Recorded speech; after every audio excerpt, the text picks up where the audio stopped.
Hello students. आज हम पढ़ने वाले हैं बीसीएस थियरी के बारे में। अब ये थियरी कभी कभी एग्जाम में ऐसे भी पूछ लेते हैं, Bardeen Cooper and Schrieffer theory. ये थियरी 2 बार 7 मार्क्स में पूछी जा चुकी है। So I hope you are ready with your pen and paper. So without wasting much time let us start this video. अब हमें पता है कि ये जो बीसीएस थियरी है वो ये 3 साइंटिस्टों ने मिलकर बनाई थी, जिससे करके हर एक साइंटिस्ट का जो इनिशियल लेटर है, जैसे कि बार्डिन का बी, कूपर का सी और स्क्रिफर का एस, ये तीनों लेटर्स को साथ में करके बीसीएस नाम से ये थियरी बहुत ही ज्यादा पॉपुलर हो गई। अब ये जो बीसीएस थियरी थी वो बेसिकली सुपर कंडक्टर के लिए बनाई गई थी। अब सुपर कंडक्टर यानी क्या, हमें पता है कि अगर हम एक ऑर्डिनरी कंडक्टर लेते हैं और उसका टेम्परेचर घटाते घटाते उसके क्रिटिकल टेम्परेचर तक ले जाते हैं या उससे भी कम उसका टेम्परेचर कर देते हैं, तब वो जो कंडक्टर है उसका रेजिस्टेंस 0 बन जाता है, जिससे करके अब वो कंडक्टर ऑर्डिनरी कंडक्टर नहीं रहता लेकिन सुपर कंडक्टर बन जाता है। अब टेम्परेचर घटाने पे रेजिस्टेंस 0 हो जाता है। टेम्परेचर हम घटा रहे हैं ये बात तो हमें समझ में आती है, लेकिन टेम्परेचर घटाने पे रेजिस्टेंस कैसे 0 बन जाता है, ये बात बीसीएस थियरी में समझाई गई है। यानी बीसीएस थियरी में क्या समझाया गया है, ये बात समझाई गई है कि अगर आप टेम्परेचर घटाते हो तो उसका रेजिस्टेंस कैसे 0 बन जाता है। यानी अगर हम एम की बात करें ये थियरी की, तो इसका एम क्या है, to explain how at low temperature resistance becomes zero। Low temperature पे रेजिस्टेंस कैसे 0 बन जाता है, इस थियरी में ये बात समझाई है। ठीक है, अगर ये थियरी आपको समझनी है कि लो टेम्परेचर पे रेजिस्टेंस कैसे 0 हो जाता है और हाई टेम्परेचर पे कैसे रेजिस्टेंस की कुछ वैल्यू हो जाती है, ये बात समझनी है, तो हमें ये थियरी के ये 2 इंपॉर्टेंट टर्म समझने पड़ेंगे। पहला टर्म कौन सा है, इलेक्ट्रॉन फोनॉन इलेक्ट्रॉन इंटरेक्शन, और दूसरा है कूपर पेयर। ये दोनों टर्म समझ गए, इसका मतलब आप समझ जाओगे कि लो टेम्परेचर पे रेजिस्टेंस कैसे 0 हो जाएगा और हाई टेम्परेचर पे कैसे रेजिस्टेंस की कुछ वैल्यू आ जाएगी, यानी कि हाई टेम्परेचर पे कैसे सुपर कंडक्टर ऑर्डिनरी कंडक्टर में कन्वर्ट हो जाएगा। ठीक है, अच्छा, तो वो समझने के लिए हम एक सुपर कंडक्टर का लैटाइस स्ट्रक्चर ले रहे हैं, जिसमें बहुत सारे पॉजिटिव आयंस है या फिर बोल लो बहुत सारे एटम है। हर एक एटम एक दूसरे के साथ इलास्टिकली कनेक्टेड है। अब इलास्टिकली कनेक्टेड यानी कि आप ऐसा अज्यूम कर सकते हो कि हर एक एटम एक दूसरे के साथ एक रबर के साथ जुड़े हुए हैं या फिर हर एक एटम एक दूसरे के साथ स्प्रिंग के साथ जुड़े हुए हैं। ठीक है, अच्छा, अब ये शुरू करने से पहले हम एक दूसरी चीज देख लेते हैं जो कि है कोलंबियन इंटरेक्शन, जो आपको पता ही है। कोलंबियन इंटरेक्शन यानी क्या, वो ये बोलता है कि अगर 2 लाइक चार्ज है, सेम चार्ज है, तो उसके बीच में रिपल्सिव फोर्स लगेगा और जो अनलाइक चार्ज है, पॉजिटिव नेगेटिव है, उसके बीच में अट्रैक्टिव फोर्स लगेगा। ठीक है, अब मुद्दे पे वापस आ जाते हैं। तो ये क्या है, सुपर कंडक्टर का लैटाइस स्ट्रक्चर है। अब हम ऐसा अज्यूम कर रहे हैं कि सुपर कंडक्टर में से कुछ करंट फ्लो हो रहा है, यानी कि हम ऐसा बोल सकते हैं कि सुपर कंडक्टर के अंदर इलेक्ट्रॉन मोशन में है। तो हम सुपर कंडक्टर के अंदर एक इलेक्ट्रॉन कंसीडर करेंगे जो मोशन में है। तो यहां पे कुछ हम एक इलेक्ट्रॉन कंसीडर कर रहे हैं जो कि ये डायरेक्शन में मूव कर रहा है, जिसकी वजह से ये सुपर कंडक्टर में करंट ये डायरेक्शन में फ्लो होगा। ठीक है, अब इलेक्ट्रॉन यहां पे प्रेजेंट है। अब इलेक्ट्रॉन क्या करेगा, ये जो इसके पॉजिटिव एटम है, चार्ज है, उसको इलेक्ट्रॉन अपनी ओर खींचेगा, अट्रैक्टिव फोर्स लगाएगा, जिसकी वजह से अब डायग्राम कुछ ऐसे कन्वर्ट हो जाएगा। इलेक्ट्रॉन ने फोर्स लगाया 4 एटम पे, तो अब डायग्राम ऐसे खींच जाएगा, यानी यहां पे हम बोलेंगे कि पॉजिटिव चार्ज डेंसिटी जो है वो बढ़ जाएगी। पॉजिटिव चार्ज डेंसिटी बढ़ जाएगी, क्यों? क्योंकि बहुत पास में सारे पॉजिटिव चार्ज आ गए, जिसकी वजह से इलेक्ट्रॉन के आसपास पॉजिटिव चार्ज डेंसिटी बढ़ जाएगी। यानी कि अब ये जो इलेक्ट्रॉन है वो रिलेटिवली पॉजिटिव चार्ज हो जाएगा। इलेक्ट्रॉन के पास पॉजिटिव चार्ज नहीं है, लेकिन पॉजिटिव चार्ज डेंसिटी बढ़ने के कारण इलेक्ट्रॉन रिलेटिवली पॉजिटिव चार्ज बन जाएगा। ठीक है, अब यहां पे क्या हो गया, हाई चार्ज डेंसिटी हो गई। हाई चार्ज डेंसिटी कैसे हुई, तो हम बोलेंगे कि ये जो लैटाइस स्ट्रक्चर था उसका डिस्टर्बेंस हो गया, या फिर बोलेंगे लैटाइस स्ट्रक्चर का डिस्टॉर्शन हो गया, यानी कि लैटाइस स्ट्रक्चर बिगड़ गया, डिस्टॉर्शन हो गया, डिस्टर्बेंस हो गया। अब लैटाइस स्ट्रक्चर का जब भी डिस्टर्बेंस होता है या डिस्टॉर्शन होता है, तब वो फिनोमिना को हम बोलते हैं फोनॉन। फोनॉन यानी क्या, disturbance of lattice structure is known as phonon, यानी ये इलेक्ट्रॉन ने यहां पे फोनॉन बना दिया। समझ में आती है ये भी बात। यानी यहां पे क्या हो गया, ये इलेक्ट्रॉन और ये फोनॉन के बीच में इंटरेक्शन हो गया, यानी ये इलेक्ट्रॉन ने क्या किया, फोनॉन बनाया, यानी इलेक्ट्रॉन फोनॉन इंटरेक्शन हुआ।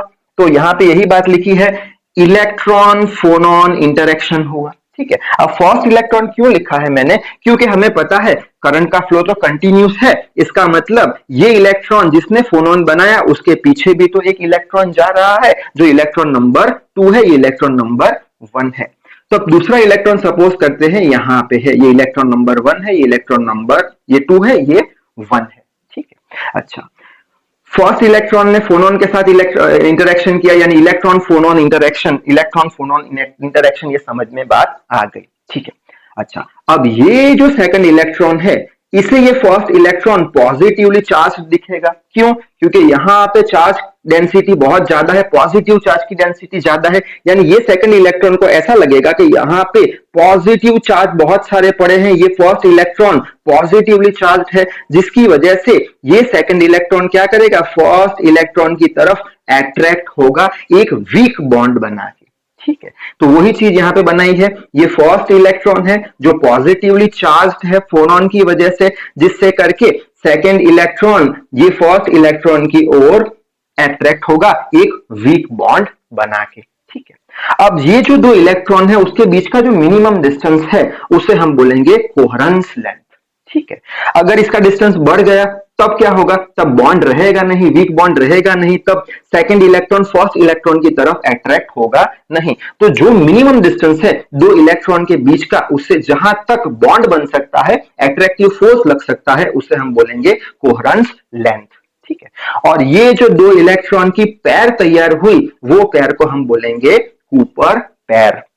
अब कूपर पैर कैसे बनी, तो कूपर पैर ऐसे बनी कि सबसे पहले फर्स्ट इलेक्ट्रॉन और फोनॉन के बीच में इंटरेक्शन हुआ ऐसे, जिसकी वजह से अब ये पॉजिटिवली चार्ज हो गया, यानी अब फोनॉन और सेकंड इलेक्ट्रॉन के बीच में इंटरेक्शन हुआ, अब फोनॉन और सेकंड इलेक्ट्रॉन के बीच में इंटरेक्शन हुआ। तो हम इन शॉर्ट ऐसा बोल सकते हैं, क्या बोल सकते हैं, electron phonon electron interaction, electron phonon electron interaction. तो ये आप टर्म समझ गए, इलेक्ट्रॉन फोनॉन इलेक्ट्रॉन इंटरेक्शन, और कूपर पैर का भी आप मतलब समझ गए।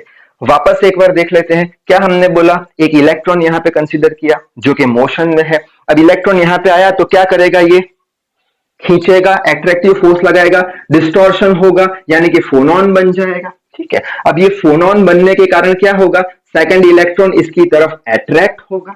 ठीक है, और जो भी मिनिमम डिस्टेंस है दो इलेक्ट्रॉन के बीच में, जहां पे वीक बॉन्ड चल सकता है, अट्रैक्टिव फोर्स लग सकता है, उसे हम बोल देंगे कोहेरेंस लेंथ बोल देंगे।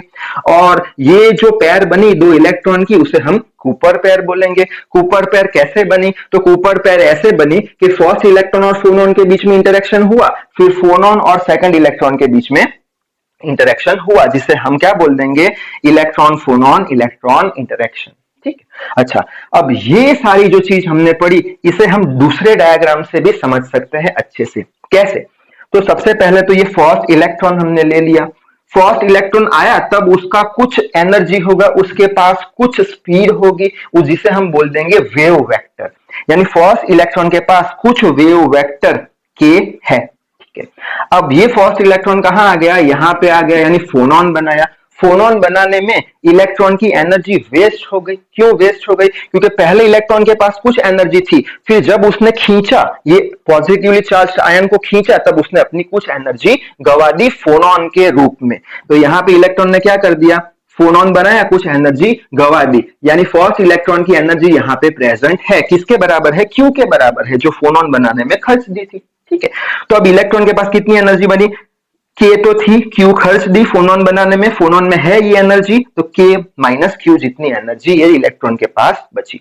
ठीक है, अब ये इलेक्ट्रॉन तो निकल गया यहां से, अब ये दूसरा इलेक्ट्रॉन फोनॉन में आया, जिसके पास कुछ वेव वेक्टर k है, जिसकी स्पीड एनर्जी तो सेम ही होगी, जिसका कुछ वेव वेक्टर k है, यहाँ पे सेकंड इलेक्ट्रॉन आ चुका है अब, ठीक है। अब सेकंड इलेक्ट्रॉन क्या करेगा, जो फर्स्ट इलेक्ट्रॉन ने अपनी एनर्जी लूज करी थी फोनॉन बनाने में, किसके बराबर, Q के बराबर, वो एनर्जी Q सेकंड इलेक्ट्रॉन ले लेगा, वो एनर्जी Q सेकंड इलेक्ट्रॉन ले लेगा, यानी कि K तो एनर्जी थी, उसमें से फोनॉन में जाके फर्स्ट इलेक्ट्रॉन की वेस्ट करी हुई एनर्जी यहां ही थी जो उसने ले ली, तो इसकी एनर्जी हो गई K प्लस Q के बराबर।